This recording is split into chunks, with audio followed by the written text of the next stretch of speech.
What would you do if you knocked on the door of your own home and a stranger asked you who you were? What would you do if you looked up the staircase you had climbed 1,000 times as a little girl and saw yourself standing at the top of it, wearing your dress, wearing your mother's necklace, wearing the ring your fiancé had placed on your finger? That is exactly what happened to Charlotte Ashford on a cold October afternoon in the year 1847.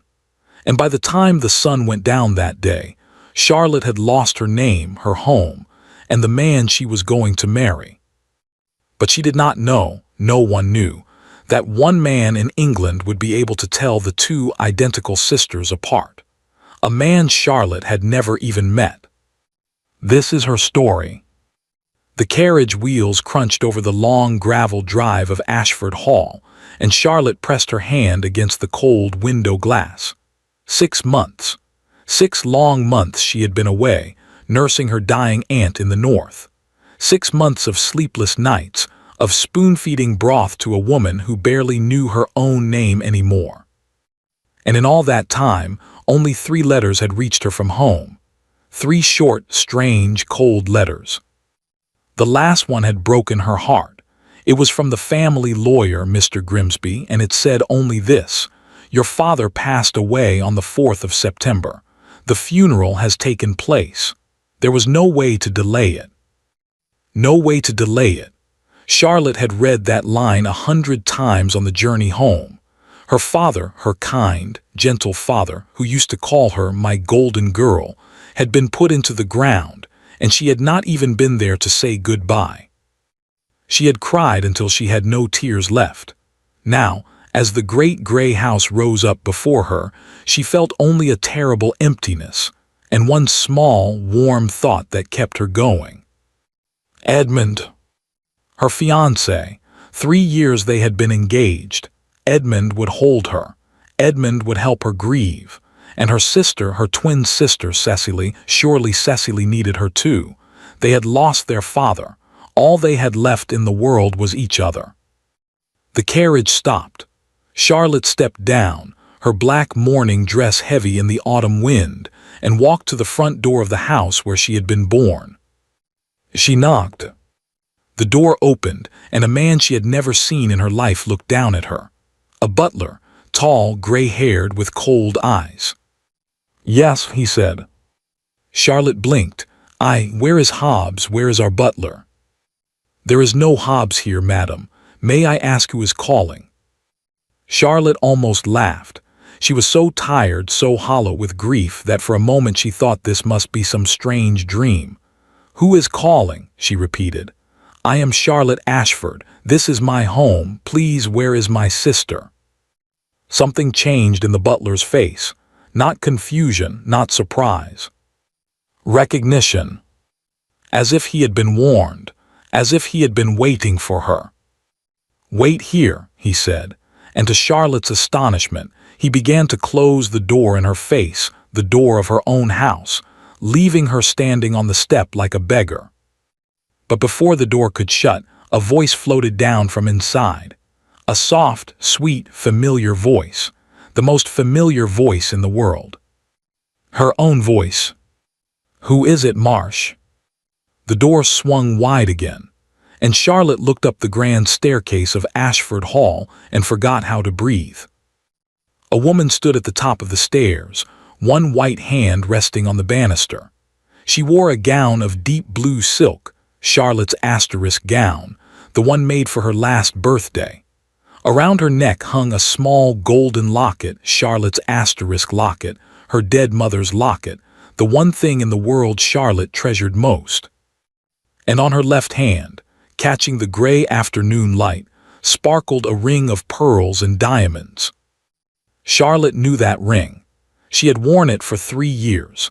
Edmund had slipped it onto her finger in the rose garden on a June evening, while her father watched from the terrace with tears of joy in his eyes. The woman at the top of the stairs was her twin sister, Cecily. And Cecily was wearing Charlotte's entire life. "Cecily," Charlotte whispered. Then louder, her voice shaking, "Cecily, what is this? Why are you wearing Mother's locket? Why are you wearing my asterisk ring?" Cecily came down the stairs slowly, gracefully, unhurried, and as she came closer, Charlotte saw her sister's face, her own face, arrange itself into an expression of gentle, aching pity.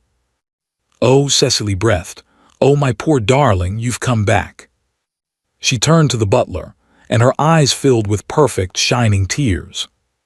"Marsh, this is my sister, my poor troubled sister Cecily." The world tilted under Charlotte's feet. "What did you say?" "The doctors warned us this might happen," Cecily went on, her voice soft with sorrow, speaking to the butler as if Charlotte were not even there. "Our aunt's death was too much for her.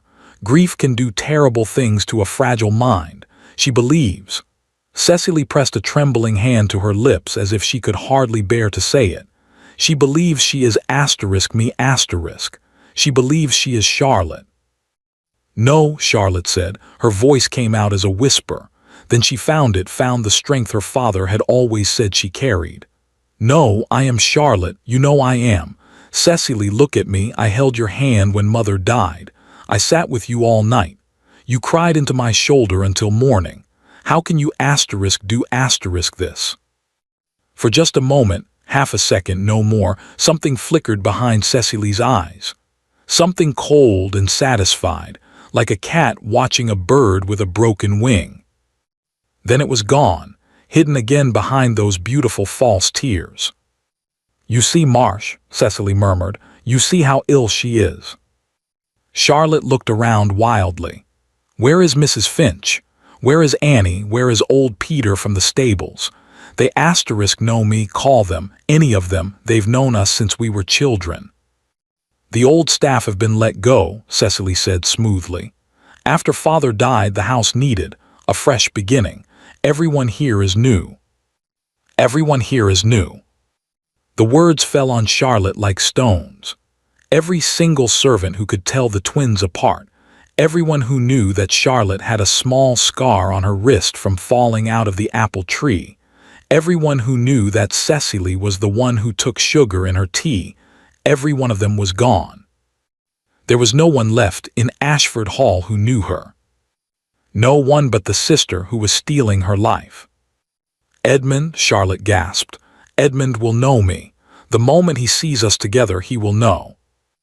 "Edmund," Cecily said gently, "is my fiancé, darling. We are to be married in the spring." She twisted the pearl ring slowly around her finger, and this time she did not bother to hide the small smile at the corner of her mouth. "Marsh, my sister is not well and the cold air is bad for her. Give her some coins for the coaching in." She turned away. "There is a good asylum near Harrogate, I'm told. Perhaps when she is calmer we shall write to them." "Cecily," Charlotte lunged forward, but the butler's heavy arm blocked the doorway. "Cecily, please, I am your sister *.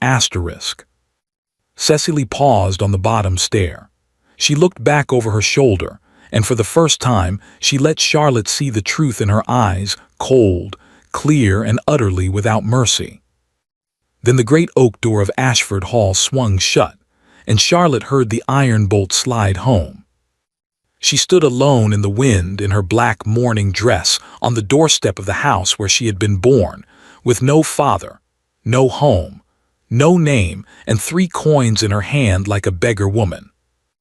And behind the closed door, Cecily Ashford climbed the stairs of her stolen kingdom, lifted her sister's ring to her lips, and kissed it. "Now," she whispered, "everything is mine." But Cecily had made one mistake, one small mistake she knew nothing about. Because 7 miles away, in a great house called Weston Park, there lived a man who had met the Ashford twins once, only once, many years ago, on a single summer afternoon.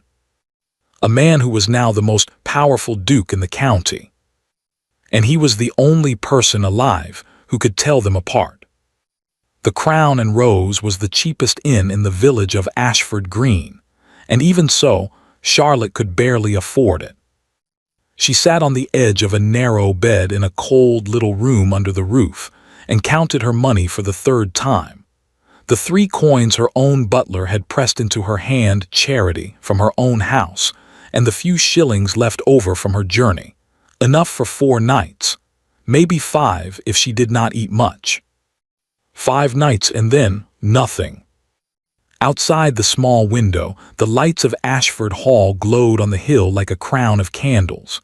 Somewhere behind those windows, her sister was sleeping in Charlotte's bed, under Charlotte's roof, wearing Charlotte's ring. Why? That was the question that burned in her all night. Not just how but why. They had grown up sharing everything. One face, one nursery, one mother lost too young, and one father who had loved them both. Or had he? Charlotte pushed the thought away. She could not afford tears tonight. She needed to think. And so, by the light of a single candle, Charlotte did what her father had taught her to do whenever the world became frightening. When you are lost, my golden girl, do not weep at the whole forest. Look at one tree at a time. She spread out her letters on the bed, every letter she had received in the 6 months she had been away. And slowly, one tree at a time, the whole terrible forest came into view. The first letter, the one that had started everything, had arrived in April. It was signed by her aunt's housekeeper. Your aunt is gravely ill. The doctors fear the worst. She is asking for you. Please come at once and plan to stay some months. Charlotte had packed within a day. Of course she had. That was who she was. But now she remembered what she had found at the end of that long journey north. Her aunt, pale and thin, yes, but sitting up in her chair by the fire, surprised, almost embarrassed. Gravely ill. Who told you that, child? I've had my winter cough, nothing more. At the time, Charlotte had thought the housekeeper had simply panicked and exaggerated. She had stayed anyway because 2 weeks after she arrived, her aunt truly did fall ill. Suddenly, violently, as if fate itself had decided to make the lie come true. Charlotte stared at the letter in her trembling hands, and a cold thought crawled up her spine like a spider. She carried the candle closer. She knew her aunt's housekeeper's writing, round, careful, old-fashioned letters. She had seen it on every jar of preserves in her aunt's pantry. This writing was different, elegant, slanted, beautiful even. The letter was a forgery. Someone had written it to lure her away.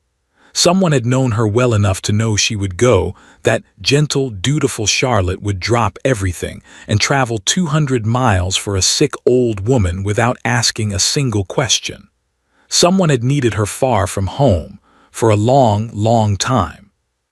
And while she was gone, her father had died, the servants had been dismissed, and her sister had slipped into her life like a hand into a glove. Charlotte sat very still in the cold little room. She was no longer crying. Something else was growing in her chest now, something she had rarely felt in her gentle life. Anger. You planned it, she whispered to the candle flame. You planned all of it. But planning a thing like this, the letters, the timing, the servants, it was too big, too careful. And there was one piece Charlotte could not make fit. The letter announcing her father's death had come after the funeral. Someone had made sure she could not come home in time. Someone with authority. Someone the whole world would trust. She needed help. She needed someone who knew her, truly knew her. And there was only one person left. Edmund. Edmund Blake lived at Fairview, a handsome white house 3 miles from the village. Charlotte walked there the next morning through the wet fields because she could not spare money for a cart. By the time she reached his gate, the hem of her black dress was heavy with mud, and strands of hair hung loose around her face. She knew how she looked. She did not care. 3 years of engagement. He had held her hands in the rose garden and promised her forever. He knew the sound of her laugh. He knew she was afraid of thunderstorms. He knew her, not her face, her asterisk. The moment he saw her, the moment he heard her voice, this nightmare would crack open like an egg. She rang the bell. Edmund himself opened the door, tall, golden-haired, handsome as a painting. And when his eyes fell on Charlotte, his face went white as chalk. "Good God," he breathed. "Edmund," her voice broke with relief. "Edmund, thank heaven. Something terrible has happened. You cannot imagine. I hardly know how to say it." "Cecily," he said the name carefully, softly, the way one speaks to a frightened horse. "Cecily, you should not be here." The world stopped. "What did you call me?" "Your sister told me you might come." His voice was full of pity, and the pity was worse than a slap. "She told me about your condition. That poor Cecily believes she is Charlotte, that the grief has confused you." "Edmund," Charlotte stepped toward him, and he actually stepped back. "Edmund, look at me. It's me. It's Lottie. You proposed to me in the rose garden. It was June. You were so nervous you dropped the ring in the grass, and we searched for it on our knees, both of us laughing. Edmund, you know me. For a moment, one terrible, hopeful moment, he hesitated. His eyes searched her face, her eyes, her mouth. And Charlotte watched, with a horror she would remember for the rest of her life, as the man she had loved for 3 years looked directly at her. And did not know her. "Cecily could know all those stories," he said quietly. "Twins share everything. Charlotte told me you two even fooled your own governess when you were girls." He shook his head slowly. "I'm sorry. I am truly sorry, but I cannot tell you apart. No one can. I have to trust the sister who was here, not the one who appeared out of nowhere with mud on her dress, telling wild tales." "The one who was here," Charlotte repeated numbly. "Edmund, how long was she here, playing me while I was away?" He didn't answer, but his eyes flickered, guilty, uncertain, and that flicker told Charlotte something that turned her blood to ice. Cecily had not waited for their father to die to begin. She had been Charlotte visiting Edmund, walking with Edmund, laughing with Edmund for months, perhaps from the very week Charlotte left. And Edmund, her Edmund, had never noticed the difference. Because the terrible truth, the truth Charlotte could not yet bear to look at, was this: a man who truly loves a woman does not lose her among 1,000 faces, let alone 2. "Please leave," Edmund said, not unkindly. "If you go quietly, I won't tell anyone you came." The door began to close, and in the hallway behind him, Charlotte heard footsteps on the stairs, light, graceful, familiar footsteps, and then a voice, her own sweet voice, calling out from inside the house that should have been Charlotte's future. "Edmund, darling, who was at the door?" She was there. She was already there in his house at 10 o'clock in the morning. "No one, my love," Edmund called back. "A traveler lost." "Well, come back to breakfast. I have wonderful news," Cecily's voice sang, bright as silver bells. "I spoke to the vicar yesterday. Why should we wait until spring? Let's move the wedding forward, my darling. Let's be married this month." The door clicked shut. Charlotte stood on the steps of Fairview, in the pale morning light, and understood at last that no one in the world was coming to save her. She would have to save herself. She turned and walked back down the muddy road, penniless, homeless, nameless, while behind her in the warm house, her sister planned a wedding in her name. But Charlotte Ashford was walking, though she did not know it, straight toward the one road that would change everything. Because on that road, 7 miles away, a black carriage with a silver crest was already rolling through the rain. There was one door left in the world that might still open for Charlotte Ashford. Mr. Grimsby, her father's lawyer for 30 years, the quiet little man with ink-stained fingers who had come to Ashford Hall every Christmas, who had watched the twins grow up, who had held the family's every secret in his careful hands. Grimsby had written the letter about her father's funeral. Grimsby had signed the papers. If anyone knew what had truly happened in that house while Charlotte was away, it was him. His office was in Milbourne, the market town, 9 miles away. Charlotte had 2 shillings left. The inn was paid until tomorrow, and 2 shillings would not buy a seat on any coach. So on that gray, wind-bitten morning, she wrapped her thin black shawl around her shoulders and she began to walk. The first hour was not so bad. By the second hour, her shoes, pretty London shoes, made for garden parties, not for country roads, had begun to come apart at the seams. And by the third hour, the sky opened. It was the kind of rain that does not fall but attacks cold, hard, endless October rain. Within minutes, Charlotte was soaked to the skin. Her black dress clung to her like a drowned thing. Water ran from her hair down her neck into her broken shoes. Farm carts passed her and the drivers looked away because a woman walking alone in the rain in mud-heavy clothes was not a lady. She was a beggar, a vagrant, nobody. This is what she wanted, Charlotte thought, putting one foot in front of the other. This is exactly what Cecily wanted the world to see, not a stolen sister, a mad woman in the rain.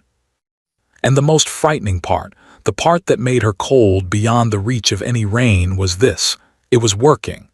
Even Charlotte was beginning to feel like nobody. When you lose your home, your name, your face, how long before you lose yourself? She was so deep in that dark thought that she did not hear the carriage until it was almost beside her. It came out of the rain like something from another world, huge, black, gleaming, drawn by 4 gray horses, with a silver crest on its door. Charlotte stepped off the road to let it pass, keeping her eyes down, the way nobody learns to do. The carriage did not pass. It slowed and stopped. The door opened, and a man leaned out into the rain. He was perhaps 30, dark-haired, with a face that seemed carved rather than born, hard jaw, straight brows, and gray eyes the exact color of the storm. He was, without question, the most striking man Charlotte had ever seen. He was also, at that moment, staring at her with an intensity that was almost improper. Not the way men sometimes stared at a pretty face. No, he was staring the way a man stares at a ghost. "You," he said. His voice was low, rough at the edges. "Stand still a moment." Charlotte's whole body tensed. A lone woman, an empty road, a strange man.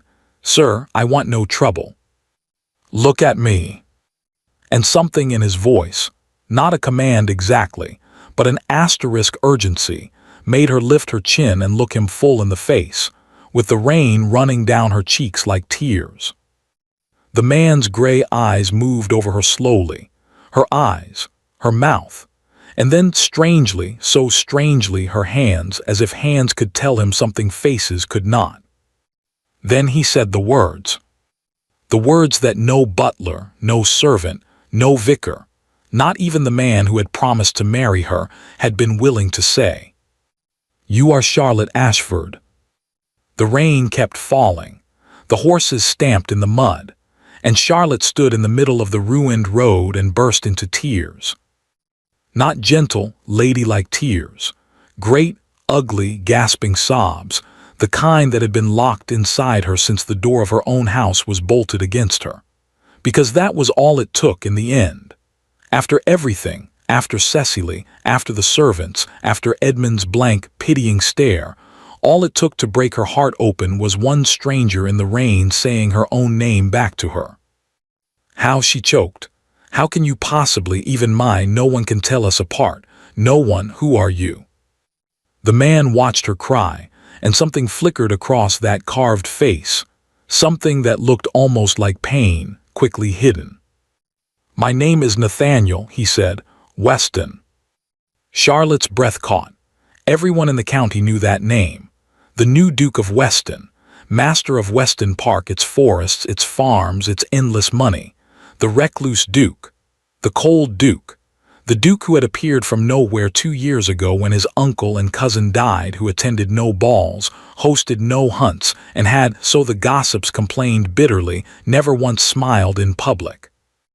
And this man, this famous stranger, had recognized her in the rain when her own fiancé could not recognize her in daylight. "Your Grace."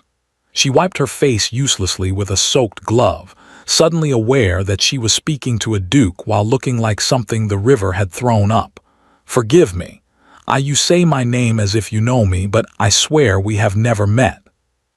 "We have," said the Duke. "You don't remember. There is no reason you should." And then, before she could ask the 100 questions rising in her, he pushed the carriage door wide. "You are going to Milbourne, to Grimsby's office." Charlotte went very still. "How could you know that?" "Because it is the only sensible move you have left, and I suspect you are a sensible woman. Get in." "Your Grace, I cannot possibly." "You can," he said flatly. "Or you can walk 6 more miles in broken shoes, catch a fever and die politely in a ditch, which would please your sister enormously." Charlotte's mouth fell open. You know about Cecily, about what she—" "Get in, Miss Ashford," said the Duke of Weston, and moved to make room. "It seems we have a great deal to talk about." Charlotte Ashford had been raised to be careful, to never ride alone with a strange man, to never trust too quickly. But she looked at that open door, and she thought, "Every person I was taught to trust has abandoned me. Perhaps it is time to trust a stranger who stared at me in the rain and saw me." She climbed in. The carriage rolled forward, wheels hissing through the wet. Inside, wrapped in a dry traveling rug that smelled of cedar, Charlotte finally asked the question burning inside her. "Your Grace, how did you know me? How, when my own people cannot?" The Duke looked out at the rain for a long moment, and when he answered, he did not really answer at all. "Your sister looks at people," he said quietly, "and calculates what she can take from them. You look at people and wonder what you can give. It has always been in your eyes, even years ago. Even today, half drowned on a road, you stepped aside to let my carriage pass." He turned those storm-gray eyes on her. "Faces can be identical, Miss Ashford. Eyes never are." Charlotte stared at him, this cold, unsmiling man the whole county feared, and felt, for the first time in days, that she was not alone in the world. What she did not see, when the carriage stopped at the George Inn in Milbourne and the Duke gave quiet instructions for a room, a fire, and a hot meal to be put in her name, her real name, was the moment he stepped back out to his coachman. What she did not hear was what the Duke of Weston murmured, low and grim, with the rain dripping from the brim of his hat. "Stay near the inn tonight. Watch her door. Tell Hopkins to take the second watch." The coachman blinked. "Is the lady in danger, Your Grace?" The Duke looked up through the rain, toward the dark hills where Ashford Hall lay hidden behind its old trees. "Her sister has spent months building a perfect lie," he said, "and this girl is the only living proof against it. If Cecily Ashford learns where her sister is sleeping tonight—" He paused, and his jaw tightened. "I do not believe she will stop at asylums." He knew something more than eyes and rain and summer memories. But that is the next part of the story. Charlotte woke the next morning in a warm bed, in a clean room, to the smell of fresh bread rising from the kitchen of the George Inn. And for 3 beautiful seconds she forgot. Then she remembered everything, and the weight came down on her chest like a stone. But the world had changed a little overnight. There was a fire in her grate. There were dry clothes laid over the chair, plain, respectable, warm clothes in her size. And when she came downstairs, the innkeeper's wife curtsied and said words Charlotte thought she might never hear again. "Good morning, Miss Ashford. His Grace is waiting in the private parlor." Miss Ashford, her own name in someone else's mouth, offered as simply as bread. Charlotte had to stop on the stairs and press her hand to the wall. The Duke of Weston was standing by the parlor window, watching the market square, dressed in black like a crow among the morning crowds. A breakfast was laid, eggs, ham, tea, and he nodded at it without ceremony. "Eat all of it. You've been living on tea and pride for 3 days." "Your Grace." "Eat first, then we talk." So she ate, and heaven forgive her, she ate like a farmhand. while the most feared man in the county stood at the window and said nothing at all, and somehow the silence was not uncomfortable. It was the first safe silence Charlotte had known since she came home. When the plates were empty, the Duke sat down across from her, folded his hands and said, "Grimsby is not in Milbourne. His clerk says he left for London a week ago. No word of when he returns." Charlotte's heart sank. "A week ago, right before I came home, Your Grace, every person who could help me is either dismissed or vanished or—" She stopped. "You said yesterday that we had met before. I have thought and I cannot find you anywhere in my memory, and a man like you is not easy to forget." Something almost like a smile touched the corner of the Duke's mouth. "Almost. You wound me, Miss Ashford, but you are honest, which I prefer." He looked into the fire. "It was not a man like me you met. It was a boy. 11 years ago at the summer fair at Milbourne. You would have been 12 years old." "The summer fair," Charlotte frowned. "We went every year Father took us." "I know, I watched you arrive. Everyone did, the Ashford twins in their white dresses, two little mirror-image princesses. And I—" He paused, and his jaw worked, as if the words were rusty from lack of use. "I was the boy holding the horses." Charlotte blinked. "The horses?" "My branch of the family had the Weston name and nothing else. My father gambled away what little we had, then drank away the rest. That summer I was 20 years old, and my grand cousins would toss me a coin to mind their horses at the fair, the way one pays a stable boy. I wore my father's old coat cut down. Badly." His voice was flat, factual, but Charlotte, who had learned this week what humiliation tastes like, heard everything underneath it. "There was a trick rider in a crowd, and someone's dog spooked the horses. I was dragged through the mud in front of half the county. And when I got up, mud from hair to boots, one sleeve torn off my father's coat, the first sound I heard was laughter." He looked at her. "It was a girl in a white dress. She laughed and she pointed and she said loudly so everyone could enjoy it, 'Look, the stable boy is wearing a gentleman's coat and the coat is trying to escape.' And the whole crowd laughed with her. They always laugh with people like her. It costs nothing." Charlotte's hand had risen slowly to her mouth. "Cecily." "I didn't know her name then. I only knew there were two of you because while the crowd was still laughing, the other girl in the white dress came out of it. She crossed all that mud in her little satin shoes. She picked my cap out of a puddle, and she cleaned it against her own white dress, ruined it. A dress worth more than everything I owned, and she handed it back to me, and she said—" The Duke stopped. 11 years, and he still had to stop. "She said, 'It's a very fine coat. My father says only small people laugh at big misfortunes. I hope your day mends, sir.'" He straightened.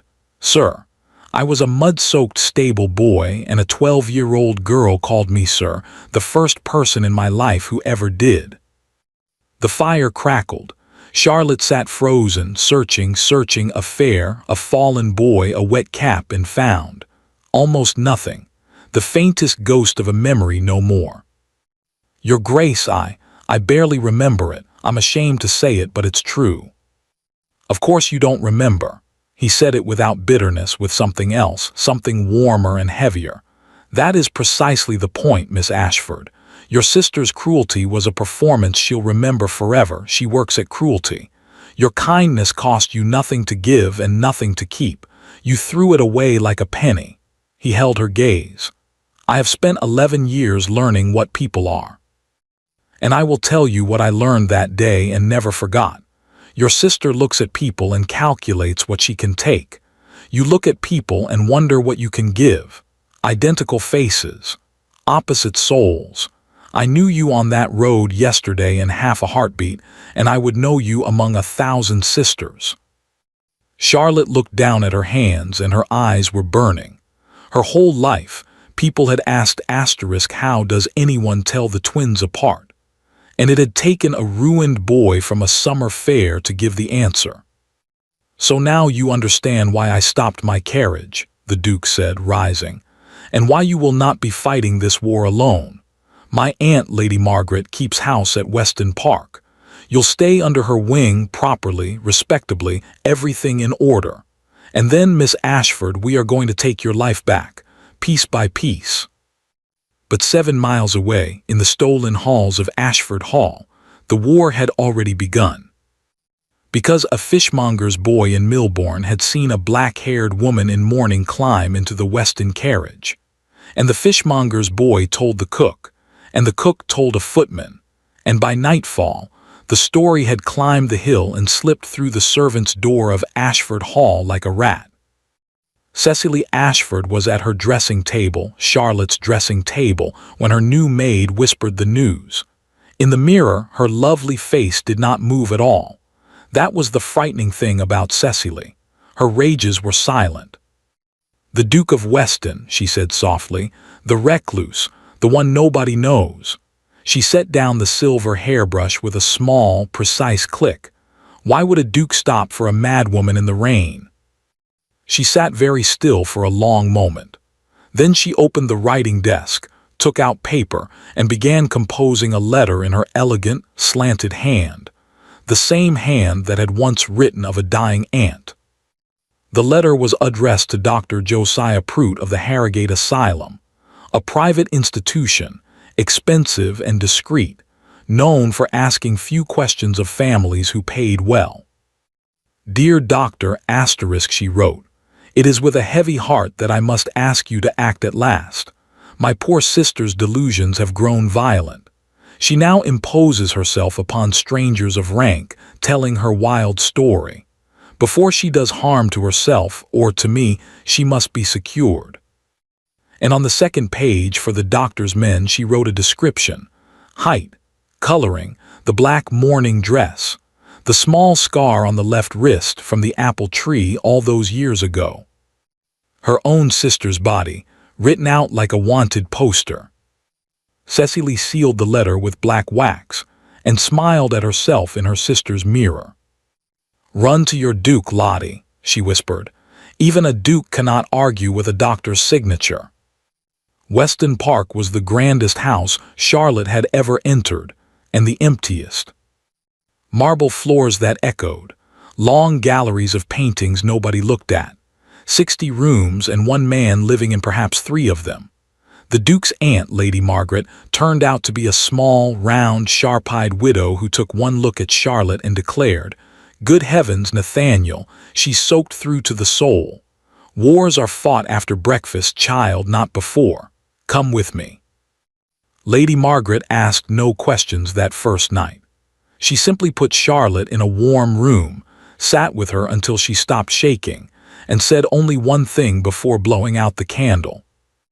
"My nephew has not brought a guest to this house in 2 years.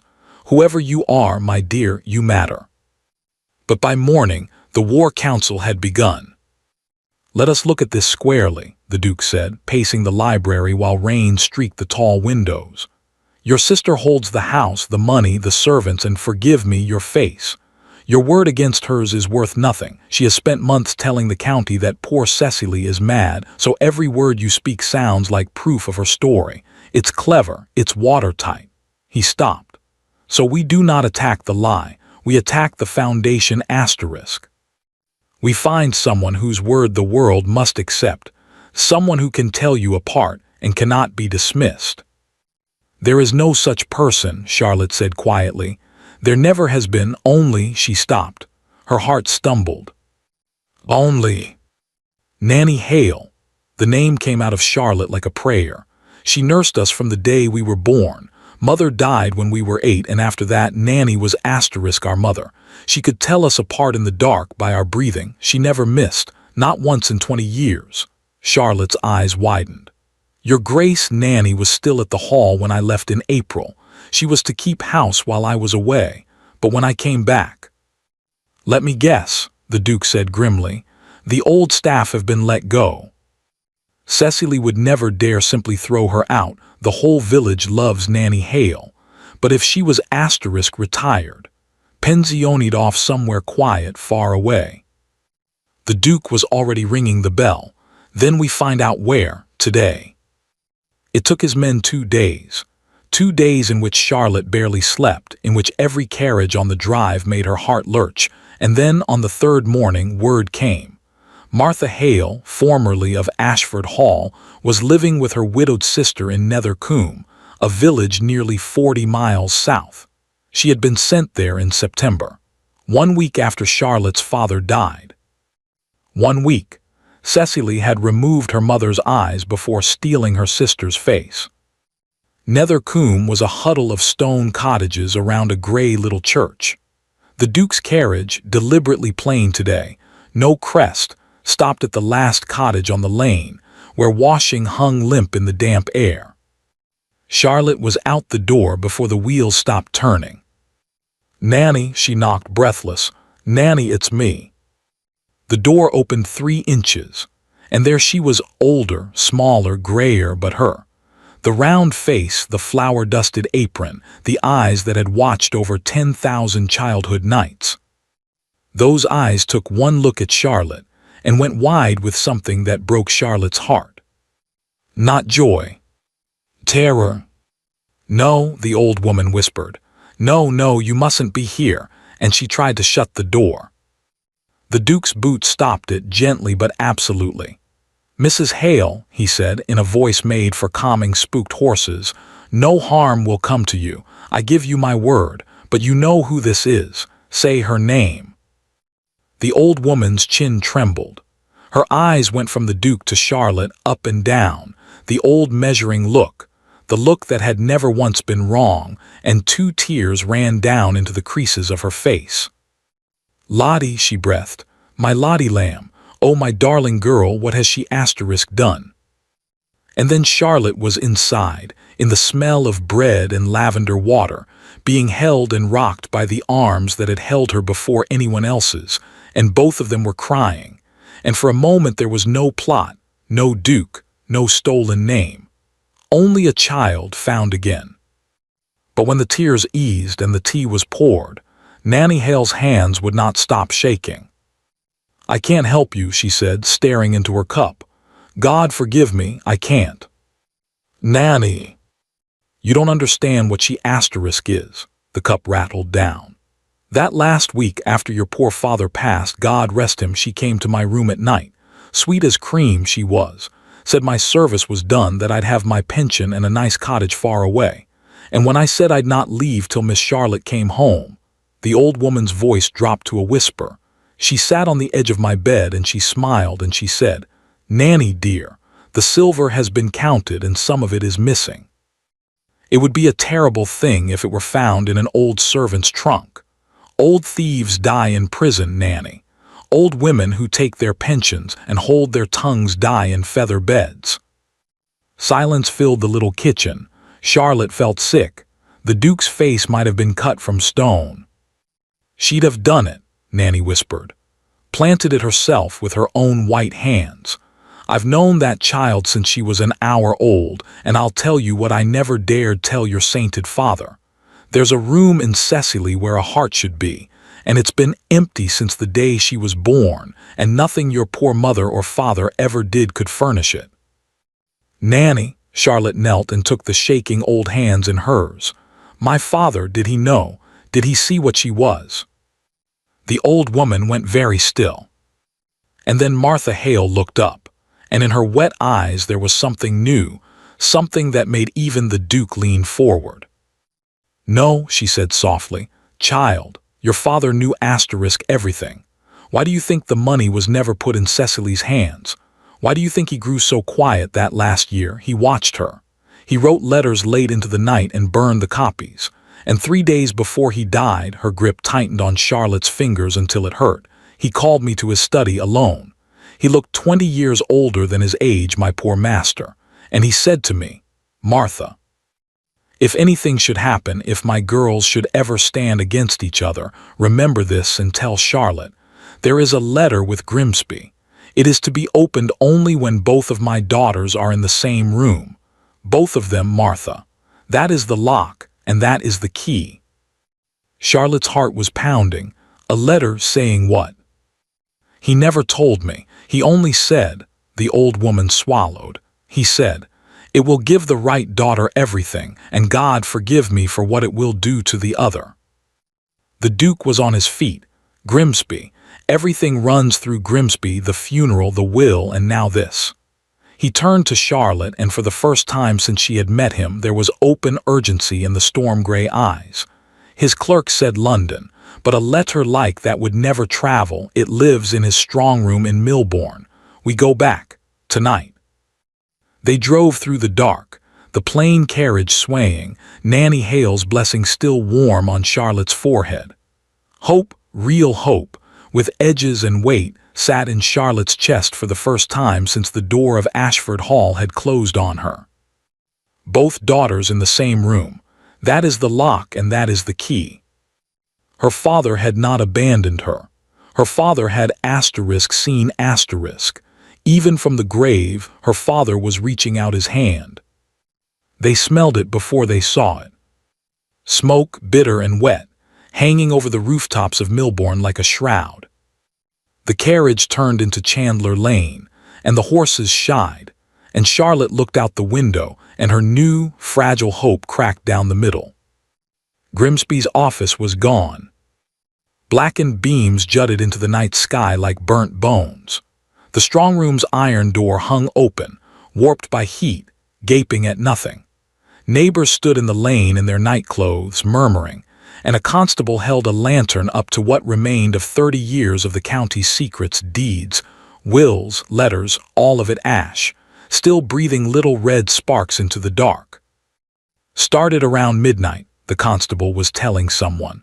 "Whole thing went up like straw. Queer, though," he lowered his voice. "Old Grimsby's clerk swears the strong room was locked and empty of any lamp or coal, and nobody's seen Mr. Grimsby himself in a fortnight. Not in London, not anywhere. It's as if the gentleman has vanished off the face of the earth."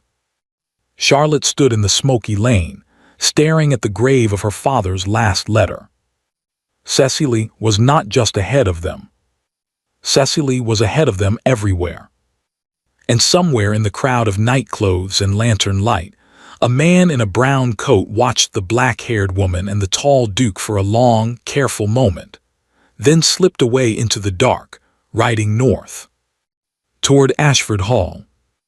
The envelope arrived at Weston Park on a silver tray, 3 days after the fire, addressed in an elegant, slanted hand that Charlotte now knew better than her own.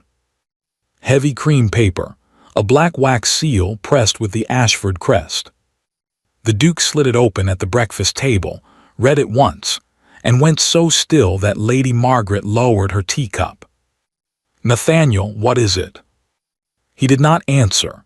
He simply turned the card around and laid it in front of Charlotte, face up, and Charlotte looked down at the gold-edged invitation and felt the room tilt. "Mr. Edmund Blake requests the honor of your presence at his marriage to Miss Charlotte Ashford at the chapel of Ashford Hall on Saturday the 30th of October at 11 o'clock in the morning." Her own name, her own chapel where she had been christened, where her mother lay under the cold stones by the altar, her own wedding. And she was not the bride. "She sent it here," Charlotte whispered. "To you asterisk, she knows I would see it. Why would she, why on earth would she?" "Because it isn't an invitation," the Duke said quietly. "It's a declaration of victory. She is standing on the hill with your life in her hands, waving it at us." He tapped the card once. "And she is telling us something else if we have the wit to hear it. Look at the name again." "I can't bear to look at it." "Look anyway. Miss Charlotte Ashford, not Cecily. From the very first hour she did not merely take your house and your fiancé, she took your asterisk name asterisk and gave you hers. Have you never asked yourself why? If she only wanted Edmund, she could have charmed him as herself. If she only wanted the hall, she lived there already. Why steal the name?" Charlotte shook her head slowly. "The will," said the Duke. "Nanny Hale told us your father never trusted money into Cecily's hands. I would wager everything I own that when his will was read, Ashford Hall and every shilling of the fortune was left to one daughter alone, to Charlotte." He leaned forward. "Your sister could not inherit as Cecily, So she made sure that when the lawyers asked for Charlotte Ashford stepped forward. The theft of your name was not spite. It was the entire crime. Everything else, the forged letter, the dismissed servants, the mad sister story, was built to protect that one lie. The logic of it was so cold, so complete, that Charlotte felt it like frost spreading through her chest. 6 months of planning, a dying aunt invented, a father's grave barely settled. All of it, for the moment a lawyer said asterisk to my daughter Charlotte and the wrong twin curtsied. And now the wedding, the Duke went on. Do you know what happens under law on the 30th of October? The moment the ring is on her finger, the Ashford fortune passes into Edmund Blake's control, every acre, every pound. The lie stops being your sister's. It becomes her husband's property, wrapped in the marriage laws of England, defended by every court in the land. Untangling it after that would take 10 years and a miracle. He stood and walked to the window. She is not just celebrating Miss Ashford. She is locking the door behind her. We have 11 days. Then we must stop the wedding. No. The Duke turned, and there was something in his face Charlotte had not seen before, the look, she would think later, of a man who had been planning a battle all his life without knowing it. We must not stop it. We must attend it. Lady Margaret made a small sound of alarm. Charlotte simply stared. Attend it, Your Grace, have you gone mad? Think, he said. Your father's letter told us the terms, both daughters in the same room.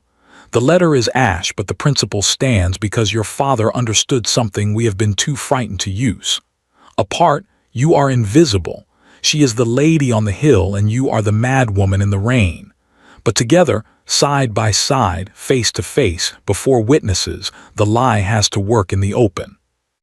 Every guest at that wedding will look from one identical face to the other, and be forced to ask the question your sister has spent 6 months making sure nobody asks. Which one is which? And they will answer it wrongly. Charlotte was on her feet now.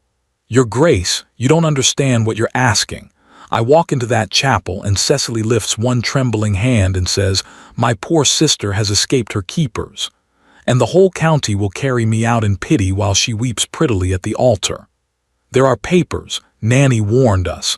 A doctor bought and paid for, they will take me, and this time no carriage will stop in the rain. They will not take you, the Duke said, because you will not walk in as a mad woman. You will walk in on the arm of the Duke of Weston. The room went silent. There are perhaps 3 men in England who could stand beside you and change the arithmetic of that room, and I am one of them. Let her call the Duke of Weston's companion a lunatic in front of 200 guests. Let her explain why a man of my rank, my fortune, and my famously unsociable habits has taken up the cause of a stranger. I do not need the room to believe you, Charlotte. It was the first time he had used her name, only her name, and it landed somewhere under her heart. Belief takes months. I only need the room to doubt loudly, publicly, in front of the vicar, the lawyers, and God. Doubt stops weddings. Doubt reopens wills. Doubt is a crack in the dam, and behind the dam is the truth, and the truth is heavier than she is.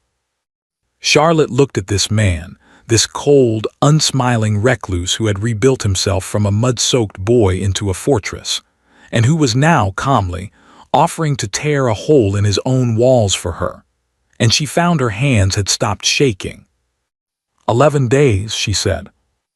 11 days, said the Duke, and I will spend 8 of them in London. London.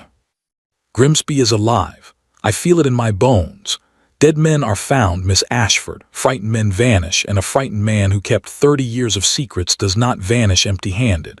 If your father's letter has a twin of its own, a copy, a draft, anything, it is wherever Grimsby is hiding. I will find him and I will bring him back, and we will not walk into that chapel armed only with doubt. He paused at the door. My aunt will guard you like a dragon. My men will watch every road. Do not leave Weston Park, not for anything, not for anyone, until I come for you myself. Give me your word. You have it, Charlotte said. She would have 11 days to regret how easily she gave it. The morning of the 30th of October dawned gold and merciless, perfect wedding weather. And the Duke of Weston had not come back. No letter in a week, no word from London. Lady Margaret paced the hall in her church-going best, muttering about nephews and gallows, while the clock crawled toward 10 and Charlotte stood at the window in a borrowed blue gown, watching the empty drive until her eyes ached. At 9:30, a writer came instead. The note he carried was short, written in a hurried, forward-slanting hand, sealed with the Weston crest. Found what we sought. No time to come round by the park. Meet me at the crossroads by Milbourne. We go to the chapel together as promised. Bring my aunt. W. That's his seal, Lady Margaret said, turning it in the light. That's his ring, sure enough. But her old eyes were uneasy, though it's not like Nathaniel to change a plan. There's no time, Charlotte said.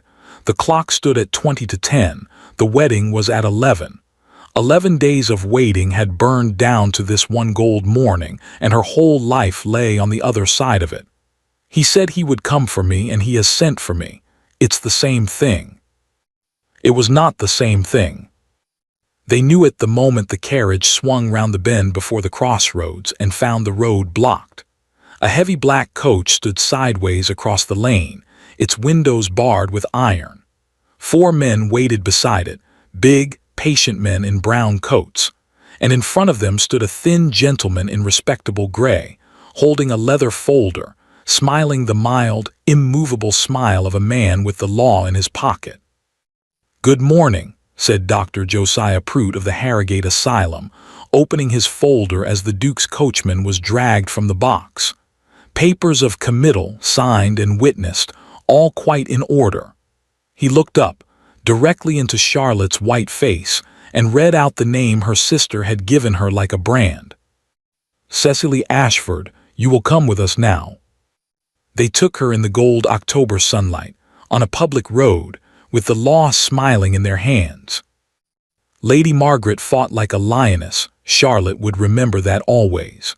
The little round woman planted herself between Charlotte and the barred coach and threatened Dr. Prout with magistrates, with bishops, with her nephew, with the wrath of God. But Dr. Prout only kept smiling his mild gray smile and holding out his mild gray papers.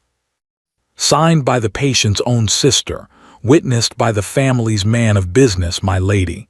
All quite legal. Obstruct us, and I shall be forced to note that the patient has confederates who encourage her delusion. Confederates. One word, and even a duke's aunt became part of the madness. That was the genius of Cecily's cage. Every hand raised to help Charlotte became another bar of it. The last thing Charlotte saw, as the iron-barred coach pulled away, was Lady Margaret standing alone at the crossroads in her church-going best, already turning, already running for the carriage, shouting at the coachman to ride for London, ride for Nathaniel, ride. Then the road bent, and there was nothing but bars and sky. The Harrogate Asylum was not a dungeon. In some ways, that made it worse. It was a great gray house behind a great gray wall, with clean floors and locked doors and windows exactly too small to climb through. The women there wore gray wool dresses, all alike. They ate at long tables, all alike. And the terrible, patient machinery of the place was built on a single rule that Charlotte discovered within the first hour. Whatever you said was a symptom. I am not Cecily Ashford, I am Charlotte. The patient persists in her delusion. My sister has stolen my name. If you write to Nanny Hale in Nethercombe, to Lady Margaret at Weston Park. The patient has woven prominent persons into her fantasy. Note, delusions of grandeur. I am calm, look at me, I am perfectly calm. The patient shows cunning in mimicking rationality. There was no door in it anywhere. Deny the madness mad, weep mad, stay silent, sullen, brooding mad. On the second day, Charlotte understood with cold clarity why the world called places like this a *living tomb. It was a grave where they buried a name while the body was still walking around. And her name, her real name, was already buried out there, walking around Ashford Hall in silk, planning a wedding. She kept count of the days by scratching a thumbnail line in the soap. 3 days. 5. A week. Every rattle of keys in the corridor made her heart leap Nathaniel, and every time it was only the matron, or the doctor, or the gray food on the gray tray. He did not come. No letter came. No word, nothing, and Charlotte lay on the narrow bed in the gray dress that was not hers, under the name that was not hers, and the darkest voice she had ever heard rose up inside her own heart and began, softly, to talk. He is a duke, Lottie. You knew him for a fortnight. Did you truly believe a man like that would tear apart England for a girl who once cleaned his cap at a fair? Perhaps he weighed the scandal against the sentiment. Perhaps his lawyers advised him. Perhaps, look at this room, look at these walls. Perhaps this was always, always how it was going to end. By the 10th day, Charlotte had stopped counting. And on the 12th day, Cecily came. The matron was all curtsies and flutter. Such an honor, Miss Ashford, such sisterly devotion. As she showed the visitor into the small visiting room where Charlotte sat at a scarred table. And there she was, her own face framed in a velvet bonnet glowing above a traveling dress of wine-dark silk, rich, radiant, free. "Might we have a moment alone?" Cecily asked the matron, her voice trembling beautifully. "She is my only sister." The door clicked shut, and Charlotte watched the performance drain out of that identical face like water from a basin. The trembling stilled, the warmth died. The eyes went flat and bright and curious, and what remained sat down across the table and looked at her the way a collector looks at a pinned butterfly. "Gray suits us," Cecily said. "Who knew?" "Why are you here?" "To see," she said it simply, without shame. "I've imagined this room for such a long time, Lottie. I wanted to see if it looked the way I dreamed it." She glanced around at the bare walls, the barred window, and nodded slowly, satisfied. "It does." "The wedding," Charlotte said. Her voice stayed level. She was learning in this gray place a strength she had never needed before. "It didn't happen." "Postponed 2 little weeks," Cecily sighed, pulling off her gloves finger by finger. "It's your fault, of course. The bride's poor mad sister seized on the very morning of the wedding. One simply can't have the ceremony the same day. It looks heartless. Society adores my grief, by the way. I wore gray to church for you. Everyone said I was a saint." She smiled. 2 weeks, Lottie. Then the ring, then the register, and then every stone and shilling of Ashford belongs to my husband, and there is no key in England that will ever unlock it again. Or you. Nathaniel will come. She hated herself the moment it left her lips, hated handing Cecily the last soft thing she had, and Cecily's eyes lit up like a cat's. "Nathaniel asterisk, is it?" she breathed, delighted. "Oh, Lottie, oh, you poor darling, your Duke has been in London for 3 weeks. Do you know what dukes do in London? They remember who they are. His lawyers will have explained it to him by now that the Ashford matter is a bog, that the mad sister story is signed and sealed, that no man of rank profits from wading into another family scandal. He hasn't written, has he?" She read the answer in Charlotte's face and leaned back, glowing. "No. He hasn't written." And then, because she had won everything else and it still was not enough, Cecily leaned across the scarred table and reached for the last thing Charlotte owned. "Do you know what I could never forgive you?" Her voice dropped low, and for the first time something real moved under it, something old and black and bottomless. "It was never Edmund. It was never even the money. It was Father asterisk. 23 years in that house, Lottie, and do you know what I was? A copy. The spare. He looked at you and his whole face opened like a window, and he looked at me and asterisk checked asterisk. Every time. One heartbeat of checking to be sure which one he was loving. Her hands had closed into fists on the table, the knuckles white against the wine-dark silk. "Charlotte's heart is gold," he told the vicar once. I was standing right there in the same room with the same face, and I was invisible, so. She stood, drawing her gloves back on, the mask sliding smoothly home. Let's see, shall we? Let's see if your golden heart can get you out of asterisk here. She rapped on the door for the matron. Charlotte, numb, watched her own face prepare to walk free, and it was in that final moment, as Cecily turned in the doorway to deliver one last look of counterfeit sisterly sorrow, that Charlotte saw it. Her throat, the high lace collar, the velvet ribbon, and no chain beneath. No small gold weight at her breastbone. Their mother's locket was gone. Cecily had worn it in triumph on the staircase that first day, worn it like a scalp. And now, dressed to be seen, dressed for an audience, she had left it off, discarded somewhere in a jewel box at Ashford Hall among the pieces she found dull, because to Cecily it was nothing, an old-fashioned trinket of their mother's. She had stolen it the way she stole everything for the asterisk taking, not the thing itself. She had never even wondered about it. And she should have wondered.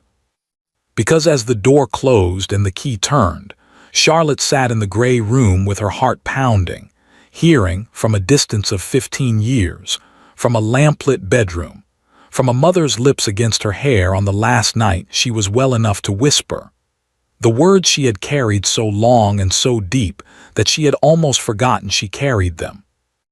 One day, my Lottie, if you are ever lost, truly lost, so lost that no one in the world knows your face, remember the locket. Remember what I put inside it, and remember what I am about to tell you. Say it back to me now, and then never say it aloud again, not to Papa, not to Nanny, not even to your sister. Especially not to your sister. Charlotte lifted her head in the gray light. Cecily had stolen her name, her home, her fiancé, and her freedom. But their mother, 15 years dead, had hidden one thing in the world where a thief would never look, inside Charlotte herself. And Cecily didn't know. Now it must be told what the Duke of Weston was doing, while Charlotte scratched her days into a bar of gray soap and stopped believing in him. He was tearing London apart with his bare hands. Lady Margaret had reached him on the second night after the ambush, bursting into his rooms with her bonnet crooked and murder in her eyes, and the men who were with the Duke that evening would say afterward that they had finally understood why the whole county was afraid of him. He did not shout. He did not curse. He went white and absolutely still, like the air before lightning, and then he said 4 words. Then we find Grimsby. For 9 days, no clerk, no banker, no boarding-house keeper in London had any peace. The Duke had begun with one thread. A frightened man does not vanish, he hides, and a hiding man needs money, and money leaves footprints. Grimsby had a widowed sister in Clapham. The sister had lately paid off her grocer's book and bought coal for the whole winter. And in her attic room, behind a locked door, living under the name of Mr. Green, they found him. Josiah Grimsby, her father's lawyer of 30 years, unshaven, trembling, and half dead of shame. The old man wept before the Duke had asked a single question. I knew, he sobbed. God help me, your grace, I knew, and I ran. The funeral, she made me delay the letter to the north. She stood in my office in her mourning black and told me her sister was too ill, too fragile asterisk to travel, and I believed her. Why would I not believe her? And then the will was read, and the young lady stood before me and answered to Charlotte, and signed as Charlotte, the same face, the same hand. How was I to asterisk no? He clutched the Duke's sleeve. It was only after, small things. She asked me too lightly, too carelessly, whether her father had left any asterisk private asterisk papers in my keeping, any letters, any instructions. The old man shuddered. I said no. I lied to her face, and I saw her eyes while I did it, and that night I packed a bag and ran like a thief, because I have buried 3 Ashfords, your grace, and I did not intend to be buried by one. The letter, the Duke said, her father's letter. The fire took your strong room. Tell me the fire did not take the letter, or I swear before God. And then Josiah Grimsby, wretched, ruined, terrified Grimsby, said the most beautiful sentence the Duke of Weston had ever heard. The fire took a asterisk copy asterisk, Your Grace. Mr. Ashford was not a trusting man, not that last year. The strong room held the decoy. The true packet has lain in a sealed box at his bank in London since the spring, and it opens to 2 signatures, his lawyers. He drew a shaking breath, and any peer of the realm as witness. 2 hours later, in a paneled room at the bank, a clerk set down a small iron box, and the Duke of Weston broke a dead man's seal. Inside lay 2 things. The first was a letter, many pages, in a firm hand that failed toward the end. The Duke read it once in silence, and Lady Margaret, watching his face, quietly began to cry. I write this in the full possession of my senses, and in the full breaking of my heart, it began. I am the father of 2 daughters who share one face. One of them is the finest soul I have ever known. The other has been stealing from me since she was 14 years old. Page after page, the dead man testified. The sums that vanished and the servants dismissed for it. The letters in Cecily's elegant, slanted hand that he had intercepted and burned, letters practicing, over and over, her sister's signature. The night he found her standing over his desk with his seal ring in her hand, and the lie she told, smiling, without a heartbeat of hesitation. I could not send my own child to prison, he wrote, and I could not warn Charlotte without breaking what is purest in her, her love for her sister. So I did what cowards and fathers do. I built walls of paper. The estate entire to Charlotte. Nothing to Cecily but an allowance under trust. And this letter my last wall, in case the day should come, God forbid it, God forgive me for foreseeing it, when the world can no longer tell my daughters apart. And then, near the end, the words the Duke had crossed England to find. There is one test that cannot fail and cannot be stolen. My beloved wife, in her last month of life, called Charlotte alone to her bedside. She placed inside her gold locket 2 locks of hair, cut from my daughters' heads on the day they were born, and she whispered to Charlotte certain words, which Charlotte was sworn to repeat to no living soul. My wife would not tell even me what they were. She said only, "Ask, and the true one will answer."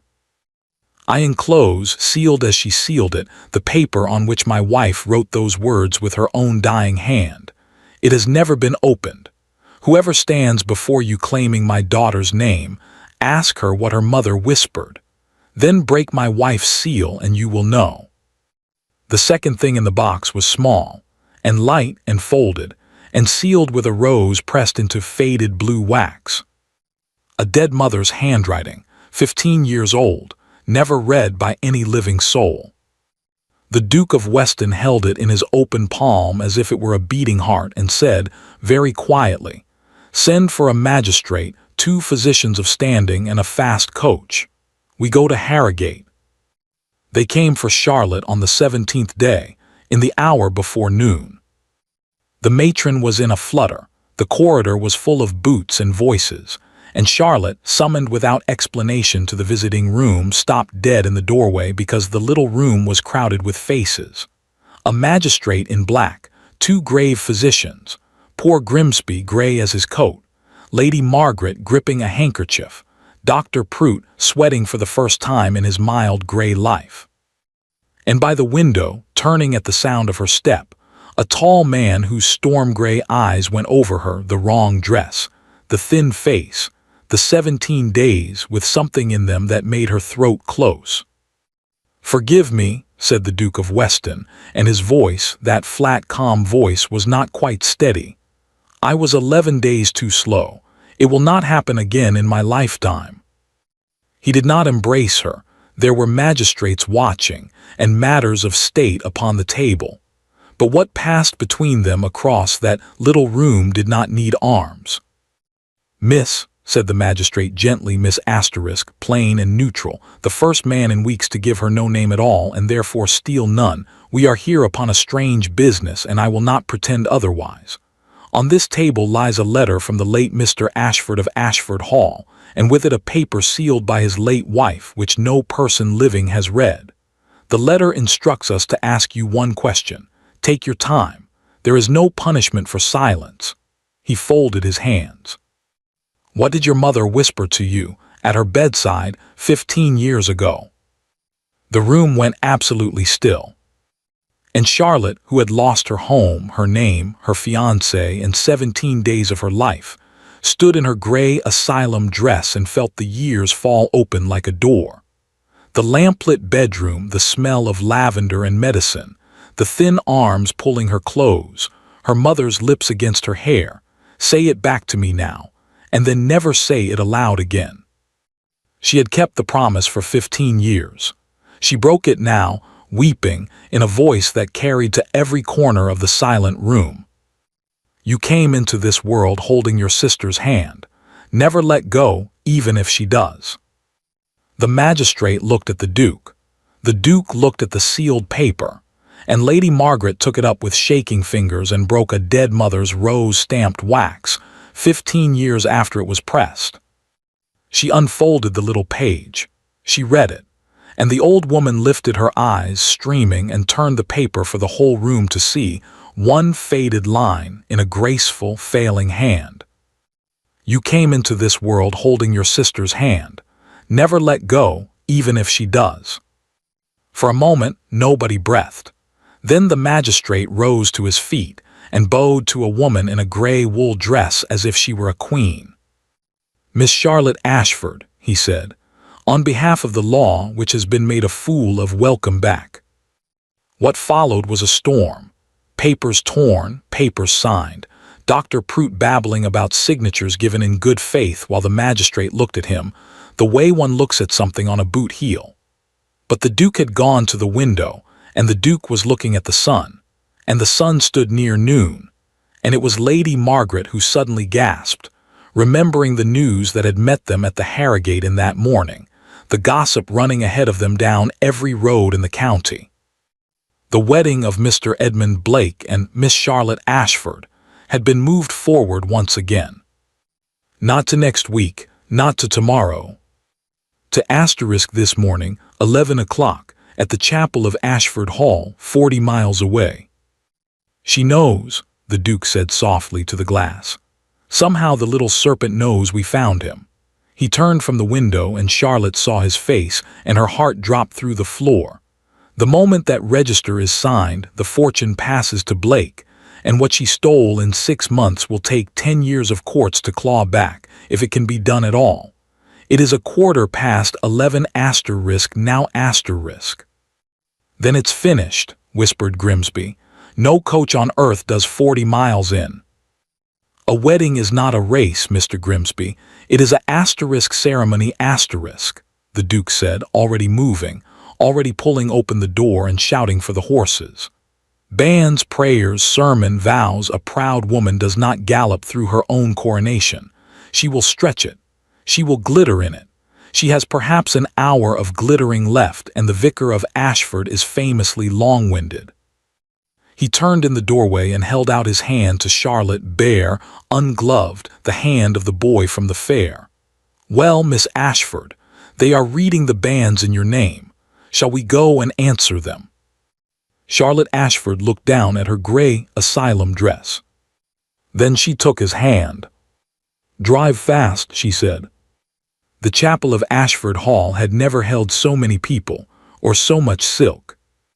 200 guests, the cream of 3 counties, packed the old stone pews, and at the altar, in a cloud of white lace and orange blossom, stood the most beautiful bride any of them had ever seen. She glittered. She glowed. And just as a certain Duke had predicted, 40 miles away, she was in no hurry at all. The bride had asked for the full service, every psalm, every prayer. The Vicar of Ashford, a man who had never met a sentence he could not lengthen, was deep into his address on the sacred duties of marriage, and the bride listened with her lovely head tilted, drinking the morning like wine. This was her coronation. She had planned it for a year, lied for it, forged for it, buried her own sister alive for it, and she intended to taste every minute. Beside her, the bridegroom was not tasting anything. Edmund Blake stood at the altar with the face of a man at his own trial. He had barely slept in a fortnight. 3 times that morning he had glanced back at the chapel doors. There had been rumors in the village since dawn: a fire, a lawyer, riders on the London road, and Edmund, who owed money to men who did not forgive, had learned to fear rumors the way sailors fear weather. And therefore, the vicar rolled on, arriving at last, magnificently at the ancient words, "If any man can show just cause why they may not lawfully be joined together, let him now speak." The doors of the chapel opened. Not with a bang. That was the strange thing, the thing 200 witnesses would tell and retell for 30 years. The great oak doors simply swung wide, letting in a flood of cold October light, and in that light stood a tall man in black, and on his arm a woman. The woman wore no silk. She wore a plain dress of asylum gray, and her dark hair was loose about her shoulders, and she was thin and pale, and she walked up the aisle of her mother's church with her head high, and pew by pew, face by face, the congregation turned and saw her and stopped breathing, because her face was standing at the altar in white lace. The scream of whispers rose like startled birds. Guests half stood. An old countess dropped her prayer book, and down the aisle they came, unhurried, terrible. The Duke of Weston, whom nobody had seen at a wedding in living memory, a magistrate in black, 2 physicians, old Grimsby the lawyer, gray but steady now, a small round noblewoman with fire in her eye, and helped along by a footman, weeping into her Sunday shawl, an old nurse that half the village knew on sight. The vicar's mouth opened and closed. The bride had turned. And for one raw, endless moment in front of God and 200 guests, the 2 faces looked at each other down the length of the aisle, one framed in bridal lace, one in asylum gray. Identical, utterly identical. Eyes, mouths, brows, a single face, doubled, staring at itself across their mother's gravestones in the chapel floor. The silence broke like glass. "Cecily!" The bride's cry rang to the rafters, perfect, heartbreaking. A masterpiece, her hand flying to her breast, her eyes brimming on command. "Oh, oh no, my darling, how did you get asterisk out? Someone help her, please, she is not well, my poor sister is asterisk not well." She turned, trembling, to the frozen congregation, to the vicar, to anyone. "Forgive us, you see now the sorrow this family carries. Dr. Prout was to keep her safe. She must have. Oh, this is asterisk my fault asterisk, I should never have." It was flawless. It was her finest performance. Half the chapel was already softening toward her, already murmuring, "The poor bride, the mad sister, what a tragedy." "Madam," one word from the man in black beside the magistrate, and it fell across the chapel like a headsman's axe. The Duke of Weston did not raise his voice. He had never needed to. "You are addressing my future wife. Choose your next words with very great care." The murmur died. 200 heads swung back. The Duke of Weston, the recluse, betrothed. "Sir Henry," the Duke said, "if you would." The magistrate stepped forward and opened his leather case, and the law began to speak in the house of God. He told it all plainly, dryly, and the dryness made it more terrible. The letter of the late Mr. Ashford, recovered under seal from his London bank, testifying against his own daughter in a dead man's hand. The forged summons to a dying aunt. The dismissed servants. The committal papers sworn against the wrong twin. And the test, the mother's sealed words, 15 years unopened, matched syllable for syllable that very morning before witnesses, by the woman in gray. "The law is satisfied," Sir Henry finished, into a silence so deep the candles could be heard burning, "as to which of these 2 ladies is Miss Charlotte Ashford, and it is not the lady in the veil." Uproar, the vicar clutched the altar rail. Nanny Hale sobbed openly, and the bride stood very still in her cloud of white, and those who were closest saw her eyes move quick, left and right, a gambler counting the last cards in a lost deck. Deny it, her father's letter. Claim the test was fraud. Grimsby, the magistrate, the physicians. Weep, faint, Run." She was still counting when the man beside her broke. "I want it known." Edmund Blake's voice cracked across the chapel, too loud, too shrill, and every eye jumped to the bridegroom who had gone the color of the altar cloth. "I want it clearly known that I was deceived. I believed this woman to be Charlotte. I had no idea, no possible way of—" "Mr. Blake." The Duke turned to him at last slowly, and there was something in his face that made the nearest guests lean away. "I hoped you would speak. I have brought some of your correspondence." From his coat he drew a thin bundle of letters, cheap paper, wine-ringed, creased, and weighed them in his hand. 11 days ago I was in London, Mr. Blake, and London, you'll be sorry to hear, is full of your creditors, grasping men, impatient men, men who were delighted for a price to sell every scrap of paper bearing your signature." He drew out one letter, unfolded it without hurry. "This one is addressed to a moneylender in Jermyn Street. It is dated the 4th of March, 6 weeks, please note, asterisk before the forged letter that lured Miss Ashford north. Shall I read it to your wedding guests, or will you?" Edmund's mouth moved. Nothing came out. "Be patient a few months longer," the Duke read, and his flat, carrying voice reached the last pew, "and you shall have every penny with interest. By spring I marry the Ashford fortune, and between us, sir, it does not matter a straw to me which sister wears the veil." The chapel gasped as one body. Charlotte closed her eyes. There it was spoken aloud at last, in his own hand, the truth she had understood on a rainy doorstep and had never let herself say. He had never loved her. There had never been anything to love her with. 3 years, a ring, a rose garden, and to him, she and her sister had been one interchangeable purse. It was her. And now Edmund came apart entirely in front of everyone, pointing at his own bride with a shaking hand, the words tumbling and shrieking over each other. It was her idea, all of it from the first. "She came to me last winter, she came to me. She knew about my debts. She said Charlotte had the fortune and Charlotte was soft. And if I helped her, if I kept silent and courted them both as one woman. The letter to the aunt was her writing, but the scheme, the timing, the servants, the asylum, hers, all hers, I swear it before God. I only did what she," his voice splintered. "She forced me." "You poor, weak, greedy little man," said the bride. She said it quietly, almost kindly, and the strange, cold calm of it silenced the chapel faster than any scream. Cecily Ashford stood at the altar amid the wreck of everything, her groom babbling, her guests recoiling, her sister risen from the grave she dug, her father's letter testifying from the actual grave, the law and a duke arrayed against her, every lie stripped away and 30 years of consequences roaring toward her. And she did something that no one, not the duke, not the magistrate, not even Charlotte, who had shared a face with her since before they were born, expected her to do. She began, very softly, to applaud.